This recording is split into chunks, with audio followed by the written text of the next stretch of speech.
Quelle chance il avait de voir autant de merveilles seul, en visite privée.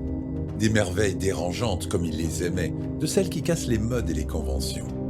Plongé dans la pénombre, partageant cette demi-obscurité avec les fétiches immobiles et quelques éclairagistes peaufinant leur boulot, Eric ressentait un léger malaise, une sensation d'oppression qu'il avait déjà connue dans les catacombes. La scénographie entretenait cette ambiance dramatique. L'ensemble des pièces rayonnait depuis le masque cérémoniel de l'affiche. Un caldaire africain génial et dépressif d'où pulsait une énergie violente et noire. Le malaise fut instantanément dissipé par la sonnerie de son smartphone. C'était sa mère. On était jeudi, le jour des nouvelles. Il irait récupérer Victoria en fin de matinée chez Daphné, bien entendu. Oui, ça se passait plutôt bien, bla bla bla. Il y avait des sautes de signal, des grésillements, presque des chuchotements. Pour un peu, on aurait pu croire que d'autres communications se mêlaient à la leur. Puis, signal perdu. Fin du papotage avec maman. Son pied heurta un petit objet qui roula de quelques centimètres avant de s'immobiliser sur le sol.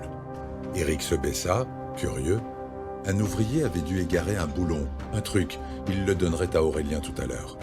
En fait, de boulon, il s'agissait d'un caillou, sombre et rond, parcouru à sa surface d'étranges sinuosités verdâtres, de la taille d'un gros œuf de pigeon, et creusé de stries circulaires qui en marquaient le pourtour. Un drôle de caillou un peu lourd pour sa taille, au contact tiède qui lui fit penser à une boule chinoise de relaxation. Il se releva pour se retrouver nez à nez avec une statuette particulièrement vilaine, dont le rictus figé le fit hoqueter par surprise, puis sourire devant sa réaction.